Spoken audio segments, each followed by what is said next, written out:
जी अस्सलाम वालेकुम क्लास, कैसे हैं आप सब? खैरियत से हैं? फ़िज़िक्स का आज हमारा 10th क्लास का नया चैप्टर है।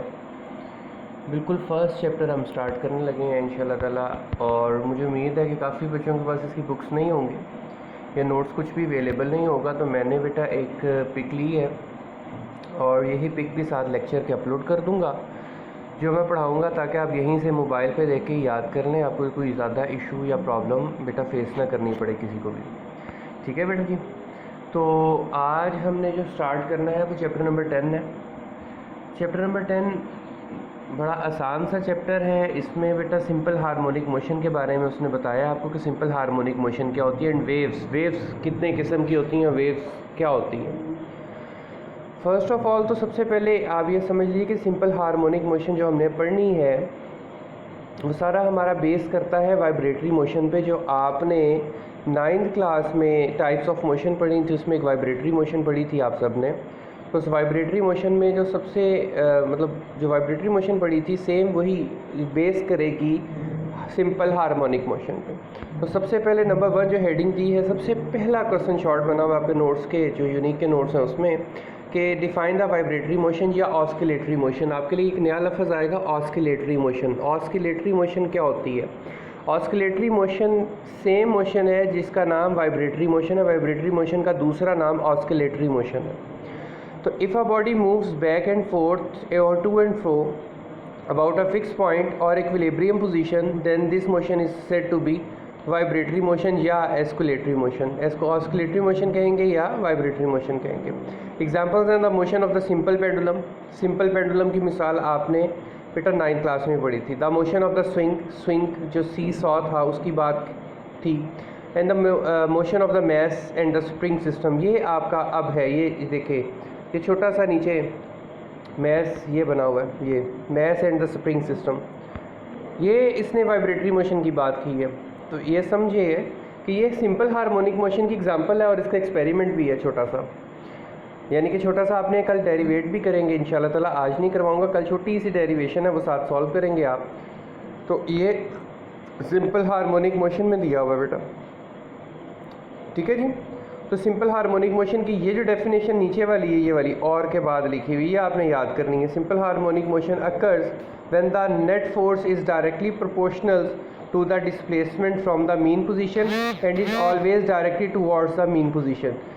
क्या होती है जी कि सिंपल हार्मोनिक मोशन तब अकर होती है कि जब नेट फोर्स डायरेक्टली प्रोपोर्शनेट हो किसके? डिस्प्लेसमेंट के।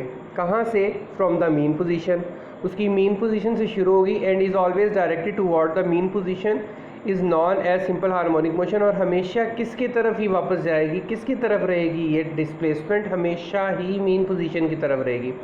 फर्ज करें एक बॉडी है, उसमें नेट फोर्स डायरेक्ट अप्लाई हुई है, जितनी नेट फोर्स अप्लाई हुई है उतनी इस बॉडी ने डिस्प्लेसमेंट भी कर ली है, और जितनी डिस्प्लेसमेंट उसकी हुई है वो किस तरफ हुई है? Mean position. मीन पोजीशन कौन सी पोजीशन होती है? जहाँ से कोई बॉडी वर्क करना स्टार्ट करती है।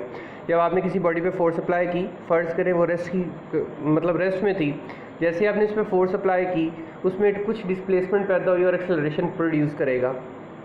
जैसे ही वो डिस्प्लेसमेंट पैदा करेगा, जितनी फोर्स अप्लाई करेंगे उतनी ही डिस्प्लेसमेंट पैदा करेगा। किस डायरेक्शन में करेगा? डायरेक्शन उसकी मीन पोजीशन की तरफ होगी, बस इतनी बात याद रखनी। तो ऐसी मोशन जो भी होगी वो सिंपल हार्मोनिक मोशन होगी। इसके साथ बेटा कंडीशंस हैं, कंडीशंस फॉर SHM। ये बात SHM पूरे साल में आप बहुत सुनेंगे। SHM का मतलब सिंपल हार्मोनिक मोशन है। Simple harmonic motion 10th class की जो फिज़िक्स है बेटा as compare to 9th class बहुत ज़्यादा इजी है, बच्चों को इजी लगती है। उसकी रीज़न बच्चों की 9th क्लास में काफ़ी हद तक ग्रिप हो जाती है फ़िज़िक्स में, और 10th की इजी लगती है। और एज़ कम्पेयर टू 9th इसके डेरिवेशन कम है और आसान है, इसके न्यूमेरिकल्स कम है और आसान है। तो 10th की फ़िज़िक्स काफ़ी ज़्यादा आसान है, बच्चों को काफ़ी आसान लगती है, और इंशाल्लाह ताला उम्मीद करता हूँ आपको भी आसान लगेगी। तो कंडीशंस क्या हैं जिसमें सिंपल हार्मोनिक मोशन प्रोड्यूस होती है? पहली कंडीशन क्या है? Body executing simple harmonic motion must fulfil the following condition. जिसमें सिंपल हार्मोनिक मोशन होगी उसको ये 3 कंडीशंस अप्लाई अगर उस पर होंगी तो वो सिंपल हार्मोनिक मोशन मतलब कहलाएगी, अदरवाइज सिंपल हार्मोनिक मोशन नहीं हो सकती। Number 1, acceleration of the body must be directly proportional to the displacement from the mean position. कि जो उसकी क्या है एक्सेलरेशन, वो क्या होनी चाहिए, डायरेक्टली प्रोपोर्शनल किसके, उसकी डिस्प्लेसमेंट के। किसके होने चाहिए जी, डिस्प्लेसमेंट के। और कहाँ से होनी चाहिए, फ्रॉम द मीन पोजीशन।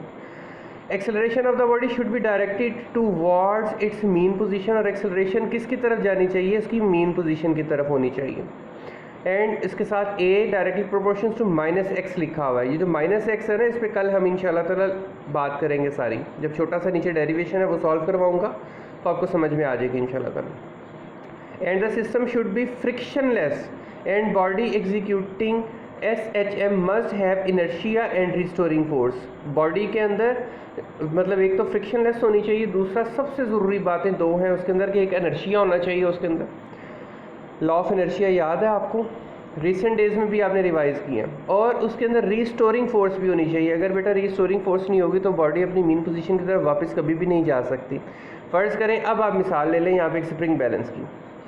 आपने फोर्स अप्लाई किया, जैसे फोर्स अप्लाई किया इसके अंदर गौर करें, जैसे फोर्स अप्लाई किया तो क्या हुआ, ज़रा गौर कीजिएगा। स्प्रिंग खींचा और आपकी तरफ आ गया। आपने फोर्स अप्लाई किया, इसकी मीन पोजीशन किस तरफ थी, इसकी मीन पोजीशन जो थी वो सबसे थर्ड वाली पोजीशन में आपको बता रहा है। ये मीन पोजीशन है इसकी, ये वाली। अब क्या हुआ कि आपने जब इसको खींचा, अपनी तरफ खींचा तो फोर्स अप्लाई हो गया, एक्सेलरेशन प्रोड्यूस हुआ, और डायरेक्टेड किसकी तरफ था, मीन पोजीशन की तरफ था। जब आप इसको छोड़ेंगे तो क्या होगा, थर्ड वाला केस हो गया, ये वापस की तरफ आएगा। अब आपने लॉ ऑफ इनर्शिया को भी यूटिलाइज़ किया, और आप देखें कि रिस्टोरिंग फोर्स भी है कि मीन पोजीशन में किसी चीज़ का वापस आ जाना एक्सट्रीम पोजीशन से। एक्सट्रीम पोजीशन वो पोजीशन होगी जहाँ पे चीज़ मूव कर कर पहुँचेगी। एक्सट्रीम पोजीशन से मीन पोजीशन पर जब चीज़ वापस आती है तो हमने पढ़ा था ये किसकी बदौलत आती है, किसकी वजह से आती है, ये रिस्टोरिंग फोर्स की वजह से आती है। तो बेटा ये आज का इतना सा टॉपिक है, मैं उम्मीद करता हूँ आज सबको समझ आ गई होगी इंशाल्लाह ताला। अगर कोई इशू हुआ तो नीचे कमेंट्स में ज़रूर पूछा करें, इसको याद भी करें अच्छे तरीके से, और कोशिश करें कि साथ छोटे छोटे नोट्स बनाते जाएं, लिख लिया करें। लिख के याद करने में चीज़ आसान रहती है। मैं इसका इमेज भी इंशाल्लाह ताला अपलोड कर दूंगा ताकि आपको याद करने में आसानी हो सबको। अल्लाह हाफिज़।